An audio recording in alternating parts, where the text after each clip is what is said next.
میرے نبی نے فرمایا اویس جائیں گے جنت میں لوگوں کے ساتھ، لوگ تو داخل ہو جائیں گے جنت میں اور اللہ کی طرف سے اعلان ہوگا اویس کو روک لیا جائے۔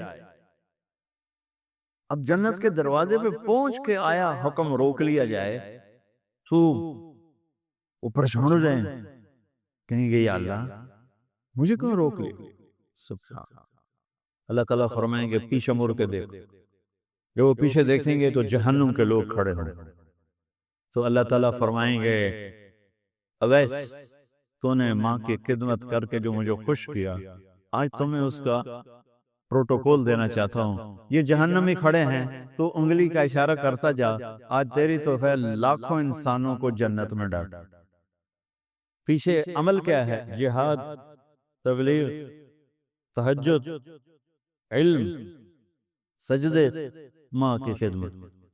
میں گیا ہوں اویس کرنے رحمت اللہ علیہ کے گاؤں گیا ہوں، ان کی قوم سے ملا ہوں، قوم کے لوگوں سے ملا ہوں، کالے پہاڑوں میں چھوٹا سا بھی چھوٹا سا گاؤں ہے۔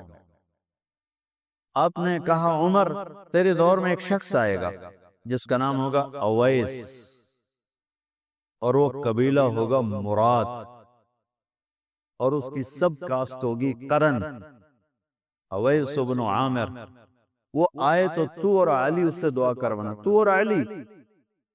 ابھی تو امام علی کے میں نے واقعات آپ کو فضائل سنائے، اور عمر میرے نبی نے کہا میرے بعد کوئی نبی ہوتا تو عمر ہوتا۔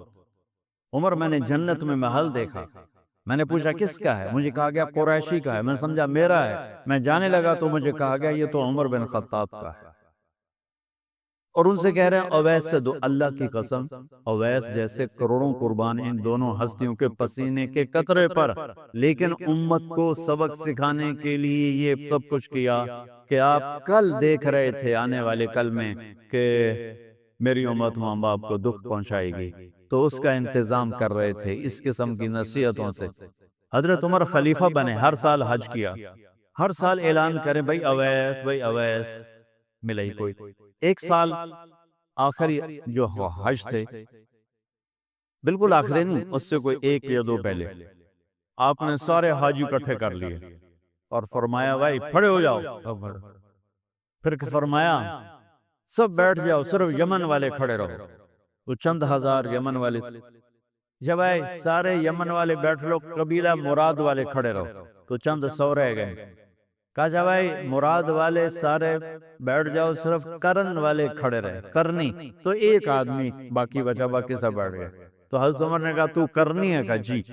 اویس کو جانتے ہو؟ کہا یہ میرا سگا بھتیجا ہے، پر وہ تو تھوڑا ہلا ہوا ہے، آپ اس کو کیوں پوچھو؟ تو حضرت عمر رونے لگے، کہ لگے ہلا ہوا وہ نہیں، ہلا ہوا تو ہے۔ کدھر ہے؟ کہا جی اونٹ چرانے عرفات کی طرف گیا ہے۔ تو آپ نے حضرت علی کو ساتھ لیا اور دوڑ لگا دی عرفات کی طرف۔